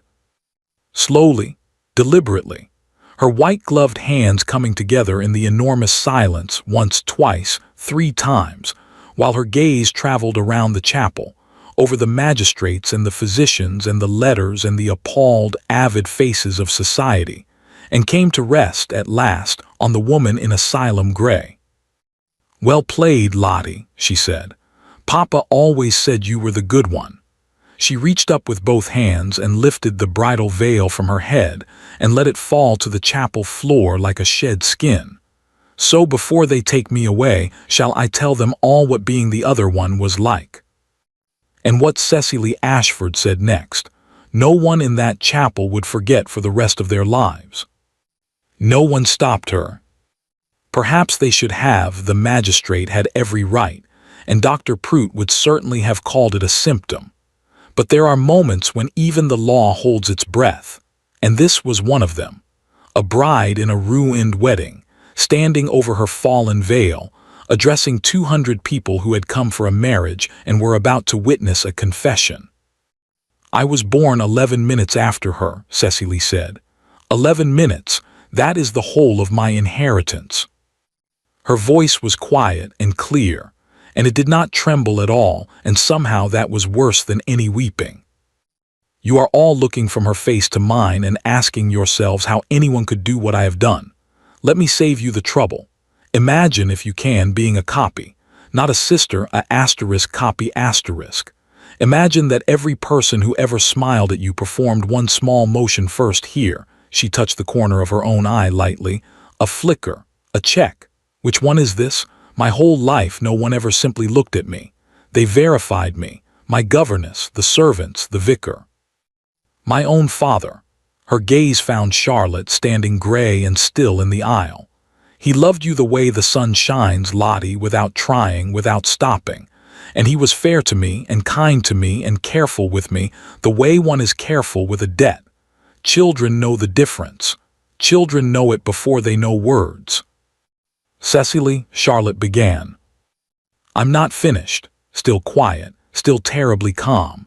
You all heard about the famous locket this morning, the test, the secret our sainted mother whispered. Something moved across her face then, the first crack in it, quickly mastered. Shall I tell you where I was while that secret was being whispered? I was 8 years old and I was standing in the corridor outside Mama's door because she had sent for Charlotte. Alone. Her last month on this earth, her strength going candle by candle, and she spent it making a lock, and my sister was the key, and the crack opened just for a syllable. I was what the lock was built against. 8 years old. She knew me before I knew myself. You may all decide whether that is a mother's wisdom or a mother's curse, because I never could. The chapel was silent as the gravestones in its floor. Somewhere in a pew, a woman was quietly crying, and it was not for the bride's ruined wedding. So yes, Cecily lifted her chin and the mask came back, but everyone had seen behind it now, and a mask that has been seen behind is only a face. Yes, I took it. The name, the house, the money, the wedding, I took the whole shining life that was always 11 minutes out of my reach, and do you know what I found inside it? She laughed, one small, cold note. Nothing. It was empty, Lottie. Your Edmund courted asterisk your face for 3 years and never once saw you, I know, because he never saw me either and I was watching for it. The servants bowed to your name, not to you. Society embraced your fortune. I sat in your chair in your silk wearing your ring and I waited to feel loved at last and I felt nothing at all because there was nothing there. Even with your face no one loved me, not even your fiancé. They only ever loved the money. She looked down at her white gloves. The only person who was ever loved in this story, sister, was you. And you were loved by the 2 dead people in this floor and by an old woman in that pew and apparently, her eyes went briefly, unreadably to the Duke, by a man who can tell us apart in the rain.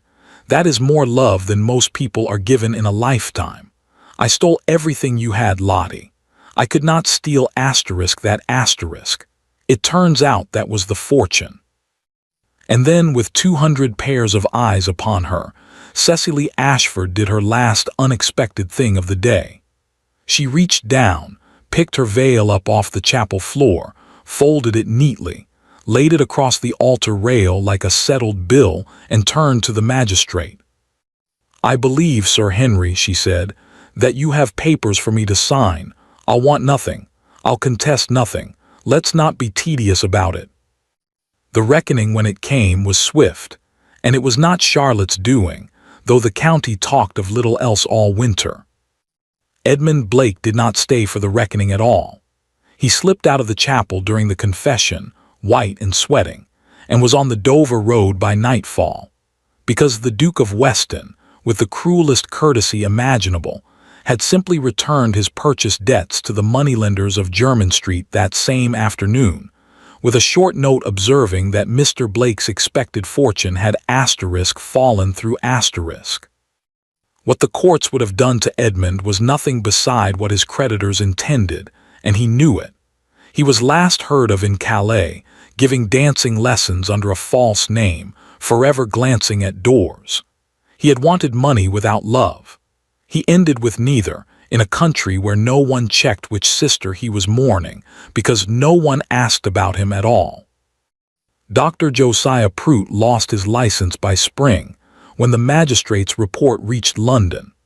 The Harrogate Asylum passed to a board of physicians who began, cautiously, to ask their patients questions, and to write down the answers.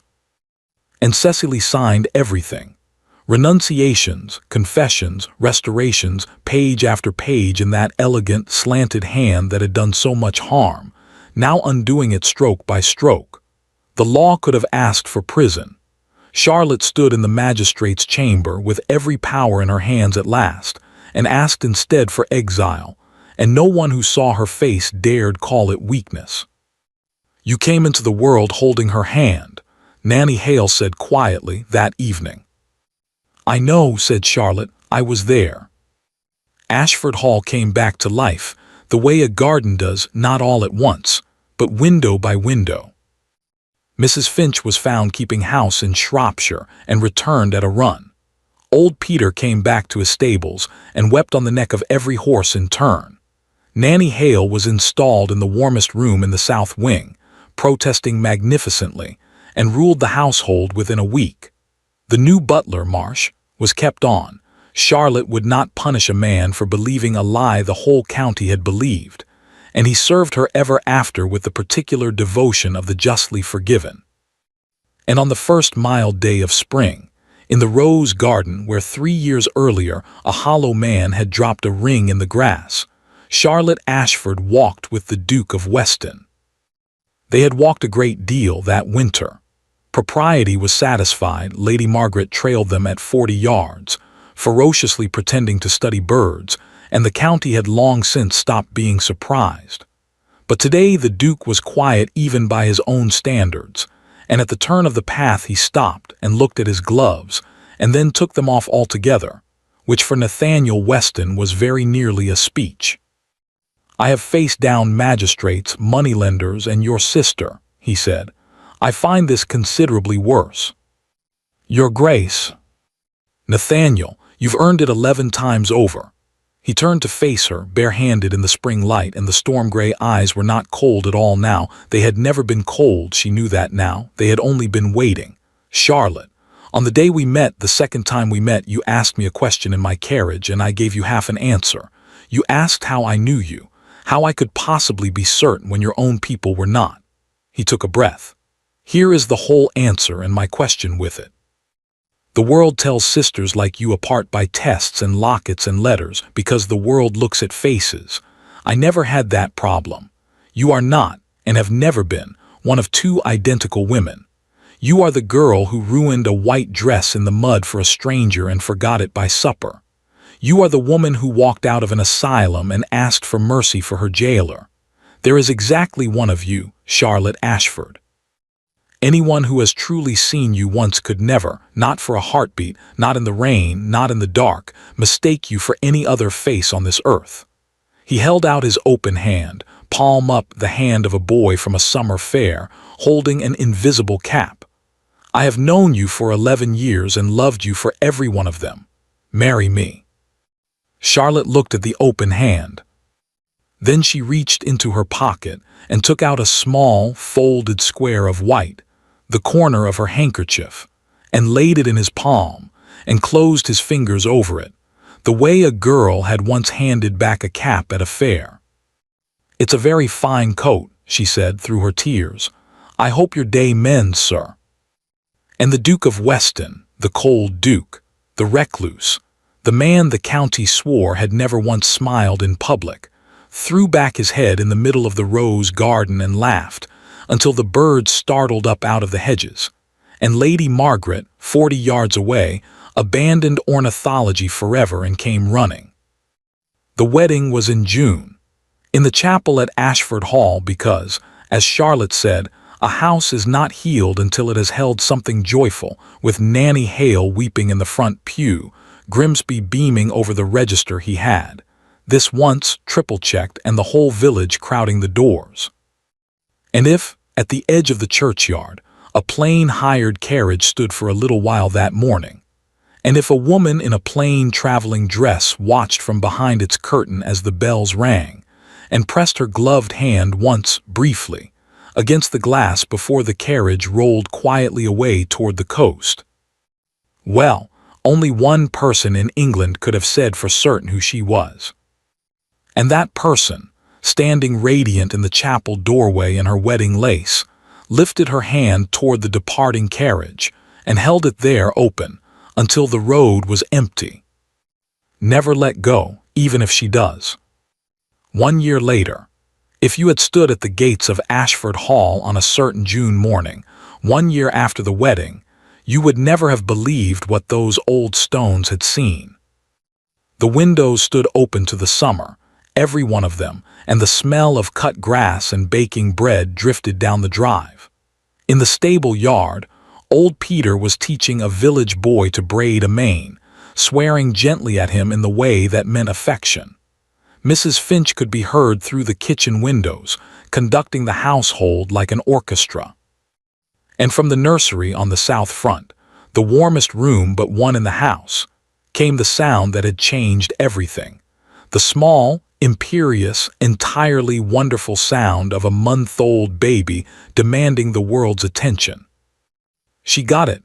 She always got it. She was, after all, the granddaughter of 2 people buried in the chapel floor, the daughter of a duchess who had come back from the dead, and the tyrant-in-chief of a duke whom half of England still believed incapable of smiling. Half of England was badly out of date. The Duke of Weston, that cold man, that recluse, that famous fortress, could be found most mornings in the nursery in his shirt-sleeves, holding his daughter with the extreme, wide-eyed caution of a man carrying lit gunpowder, while Nanny Hale supervised from her chair by the window like an old general who had come out of retirement for one last, greatest campaign. "You'll not break her, your grace," Nanny would say for the 100th time. "You cannot know that," the Duke would reply, for the 100th time, not taking his eyes off the small, sleeping face. "She is the only one of her in existence." And Charlotte, Duchess of Weston, standing in the doorway with the sun on her back, would look at the 3 of them, the old woman who had raised her, the man who had found her in the rain, the daughter asleep in his careful arms, and feel her heart do the thing it did a dozen times a day now. Swell, and ache and overflow all at once, like a cup held under a running spring. She had 2 great houses now, a husband, a child, a name restored, a fortune recovered, and a county that had transferred its whole terrified respect for the Duke into a warm, gossiping adoration of his Duchess. She had everything.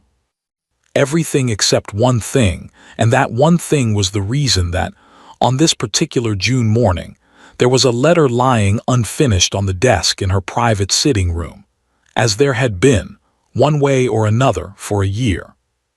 The world, of course, had spent that year tidying up the story to its own satisfaction, the way the world always does. Edmund Blake had become a cautionary tale told at club windows, last reliably seen in Calais, then in Brussels, then, according to a traveling wine merchant in a shabby spa town in the German states, teaching English and dancing to the daughters of people who did not ask questions, under a name that was not his own. There was a certain justice in that, the clubmen agreed. The man who could not tell one sister from another had ended as a man nobody could quite place, in a country where nobody tried. His creditors had given up the chase as unprofitable. His name, in the county where he had been handsome and golden and sure of himself, was now used mostly by mothers as a warning. Dr. Josiah Prout had lost his license by February. The Harrogate Asylum stood under new governors, and because a certain duchess had taken a certain interest under new rules. There was a fund now, quietly endowed, ferociously administered by Lady Margaret, that paid for independent physicians to review the case of any woman confined on the word of her own family. It was called simply the Ashford Fund. In its first year it had opened 11 locked doors. Charlotte kept the gray asylum dress, washed and folded, in the bottom of her wardrobe, and when Lady Margaret asked her why in heaven's name she did not burn the wretched thing, Charlotte had answered, "Because on the day I stop being able to look at it, I will stop remembering that the 11 were real." Old Grimsby had aged backward a decade. Restored, forgiven, and utterly reformed in his habits, he now kept every document of consequence in triplicate, one copy in Milbourne, one in London, and one, he freely admitted, in a place he would tell no living soul, not even your grace, begging your grace's pardon, for that is the entire point of it. He had stood godfather-in-law, so to speak, to the marriage settlement, and had wept over the register at the wedding, and had developed in his old age the single vanity of telling the story of the sealed blue paper to anyone who would sit still for it. And in all that year, through the wedding, through the restoration, through the winter, through the birth from a convent school on a Tuscan hillside, there had come nothing. Charlotte had written 12 letters to Italy, one a month, like the payment of a debt only she could see. She told her sister small things, that old Peter's gray mare had foaled, that Nanny Hale ruled the south wing, that the roses had done well, that she was married, that she was happy, that she was with child. She asked for nothing. She accused nothing. She signed each one the same way, your sister, Lottie, and each one dropped into the silence of the south and vanished like a stone into deep water. No reply ever came. What came instead, twice that year, were letters from the Reverend Mother of the convent of Santa Chiara, written in careful, formal English, in answer to the single anxious inquiry Charlotte had permitted herself. And from those 2 letters Charlotte had assembled, the way one assembles a mosaic from a handful of tiles, a picture of her sister's life. The Signorina Inglese had arrived with one trunk and had asked for work, not charity. She taught the orphan girls of the school. She taught them English and arithmetic, and the Reverend Mother noted this with particular warmth of penmanship, at which she was said to be the finest teacher in the province. The Signorina's hand is a wonder, the old nun wrote, elegant and exact. She tells the children that a person's writing is a promise and must never be used to deceive, and the children mind her, for she is strict. They are a little afraid of her, and they love her greatly in the way of children who can always do both at once. Charlotte had put that letter down and cried for an hour. The forger's hand, the beautiful, slanted, terrible hand that had written a dying aunt into existence and a living sister into a madhouse, spent its days now closed around the small fingers of orphans, teaching them that writing was a promise. And there was one more tile in the mosaic from the second letter, small and strange and shining. You ask how your sister does. She is well. She dresses always in gray, though the sisters have told her there is no requirement. When Sister Agnese asked her why, the Signorina said only, "It is the color of debts." We do not press her. God speaks to each soul in its own tongue. Gray, the color Cecily had mocked across a scarred asylum table, asterisk gray suits us, who knew. Chosen now, freely, morning after morning, on a sunlit hillside where no one required it. It was after that letter that Charlotte had begun, and abandoned and begun again, the 13th letter, the one that was different, the one that still lay unfinished on her desk. Because by then she knew what she wanted to put in it, and it frightened her. The argument, the only real argument of her marriage's first year, had happened in April, in the last month of her confinement, in the blue sitting room with the rain on the windows. No, Nathaniel had said, flatly, in the old voice, the one the county feared, forgive me, no. Nathaniel. She put you in an asylum, Charlotte. He had crossed to the window, his back rigid. I stood in that visiting room and I saw what 17 days of it had done to you, and I have not slept a full night since without seeing it. She took your name, your home, your father's grave from you. She would have taken your asterisk life asterisk by inches in a gray dress and called it sisterly sorrow at dinner parties. And you wish to give our daughter asterisk, that woman's name. Yes. In God's name, asterisk why? And Charlotte had sat quietly with her hands on the great curve of her belly and waited until he turned around, because this needed his eyes. Because my mother saw it coming, she said, all of it. 15 years ago, dying, she looked at her 2 little girls and she saw the crack running down the middle of our family, and she did the only thing she could do from a deathbed. She gave me one sentence to carry. Not a weapon, Nathaniel. Everyone thinks it was a weapon, the test, the proof, the trap that caught the false twin. But you have read the words. You came into this world holding your sister's hand. Never let go, even if she does. That is not a lock, my love. It only worked as one. It is an asterisk instruction. Her voice had wavered then and steadied. Cecily let go, long before I ever knew it. As a child in a corridor outside a dying woman's door, she let go and nobody noticed, and she fell for 20 years. And everyone in her life did exactly what the world does with people who fall. They verified her. They managed her. They were asterisk careful with her. I am the only person left alive who is allowed to do something different, because I am the only one my mother gave the instruction to. She had held out her hand, and after a moment he had crossed the room and taken it. I cannot pardon what she did. The law has done its work and I would not undo it. But a name is not a pardon, Nathaniel. A name is a hand held open. I want our daughter to grow up knowing that in this family we do not let go of people, even the ones who let go of us. Especially those. And I want my sister in a gray dress on a hillside 1,000 miles away to learn one morning that somewhere in England there is a little girl called Cecily, and that her name was given, not taken. There had been a long silence, with the rain on the glass. You are aware, the Duke had said at last, in a voice not entirely under his command, that I built 30 years of defenses, and you walk through them as if they were garden gates. I ruined a very good dress learning how, said Charlotte. The baby was born in May, after a long night during which the Duke of Weston wore a path in the gallery carpet that the housemaid swore was visible ever after. She arrived at dawn, red-faced and furious, with her mother's dark hair, and Nanny Hale announced it before the child was 10 minutes old, with the authority of 60 years. Her grandfather's chin, God rest him, and heaven help us all. They christened her Cecily Rose. Cecily, for the reasons only the family fully understood. Rose, for a seal pressed into faded blue wax by a dying hand, 15 years before, on a folded scrap of paper that now lived, with 2 locks of newborn hair and a third one newly added, inside a small gold locket that the Duchess of Weston wore every day of her life, and never took off, even in sleep.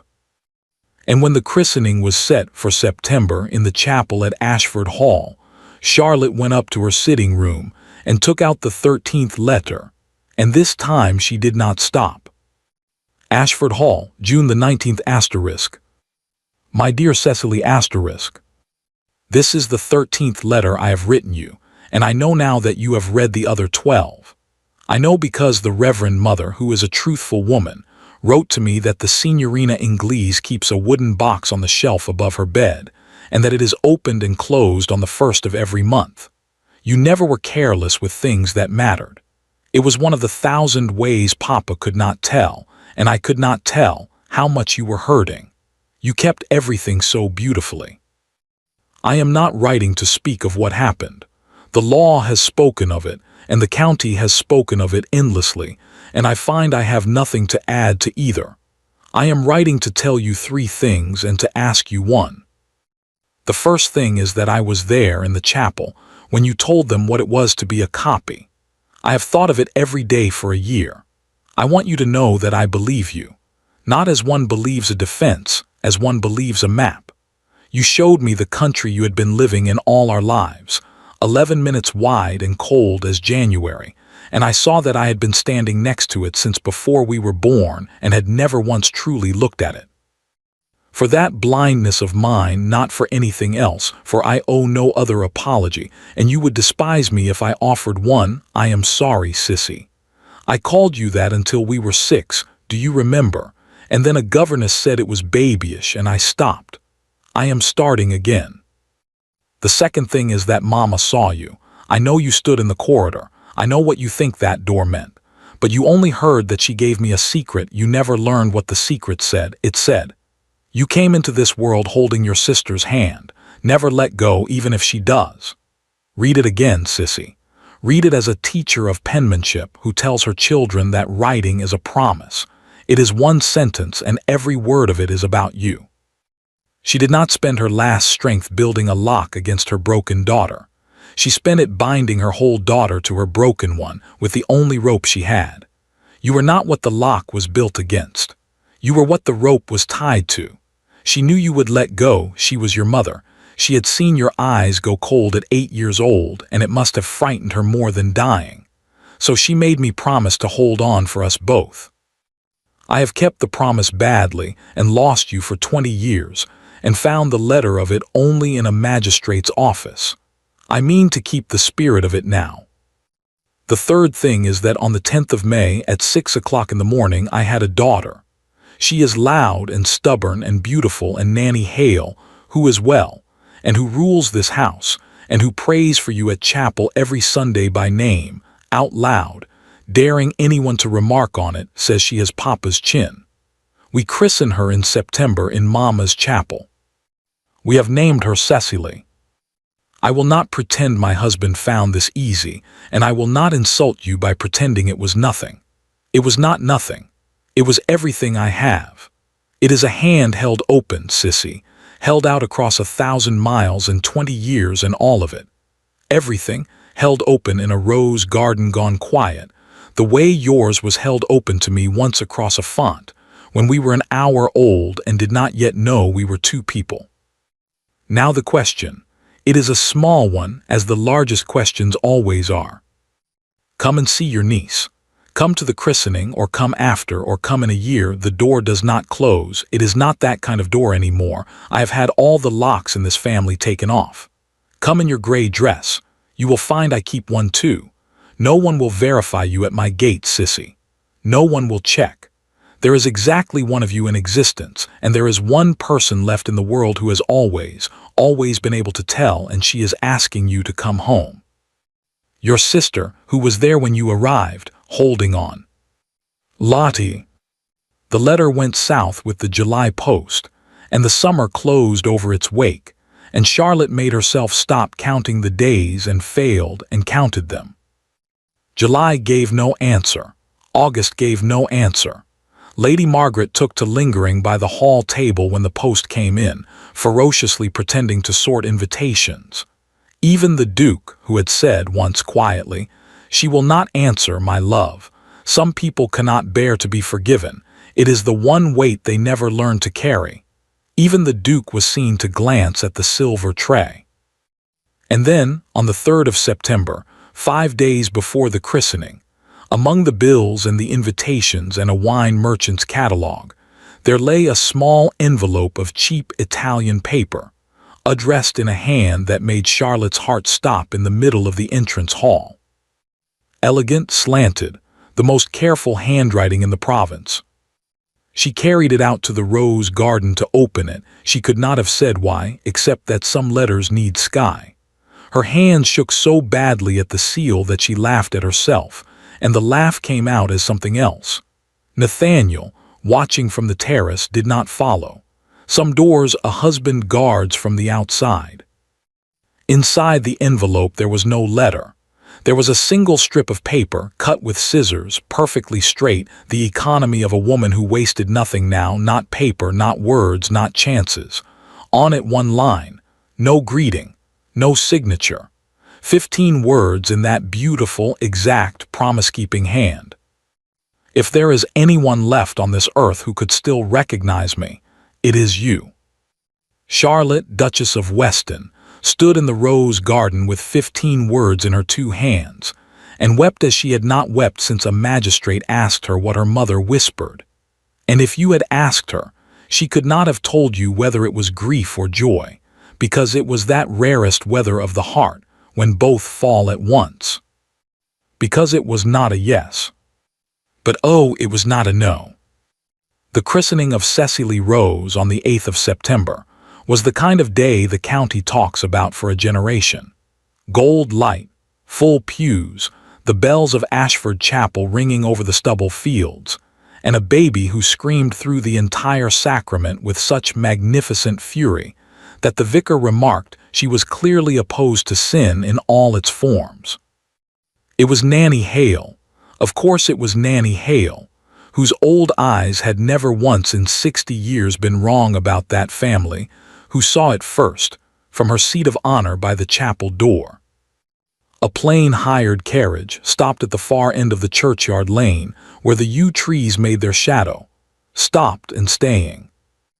And a woman standing beside it, too far to call to, close enough to see. She wore gray. The bells were still ringing. The guests were still streaming out into the gold light, laughing, clustering around the furious guest of honor. And Charlotte, coming out of the chapel door with her daughter in her arms, followed old Nanny's frozen gaze down the lane, and the whole shining day went silent around her, the way the world goes silent for only one face.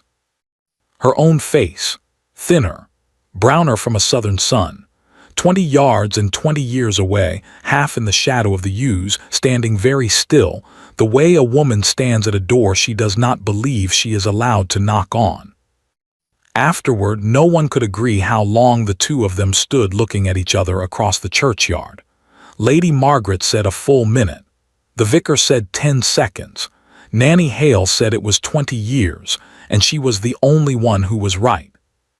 It was the baby who ended it. Cecily rose, outraged afresh by the general stillness, loosed a cry that scattered the rooks from the tower, and down the lane, the woman in gray, entirely against her own will, in the way these things ambush the body before the heart has voted, smiled. And Charlotte did not decide anything. Her feet decided. She walked down the churchyard path with her daughter in her arms, past the frozen guests, past her husband, who took one step to follow, and then, because he was the only man in England who could tell them apart and therefore the only one who truly understood, stood still and let her go down the lane into the shadow of the yews, and stopped an arm's length from the sister who had taken everything from her, and held out the one thing that could not be taken. The baby. "Sissy," said Charlotte, "this is Cecily." For a long moment the woman in gray did not move. Her eyes went from the child's face to her sister's and back, and there was no flicker in them, no check, no verifying, because between these two there had never once needed to be. And then, slowly, as if reaching across a distance far greater than an arm's length, she put out one finger, work-roughened now, ink-stained at the knuckle from 1,000 penmanship lessons, and touched the baby's open hand. And Cecily Rose Weston, 1 month old, tyrant of the South Nursery, seized her aunt's finger in a grip like a blacksmith's, and did not let go. The gray shoulders began, very quietly, to shake. "She has," Cecily's voice came out broken to pieces, "she has Papa's chin. Nanny says heaven help us all." "Nanny," said Cecily Ashford, weeping now openly in the shadow of the yews, held fast by a fist the size of a walnut, "is never wrong." They stood there together, the two of them and the third, until the bells finished ringing. And what was said after that, in the lane under the yew trees, belonged to no one but two sisters and a God who had waited 20 years to hear it, though Lady Margaret always swore she saw, before the guests were shepherded decently away, the moment the Duchess of Weston reached out and took her sister's hand, the hand she had been born holding. And this time no one let go.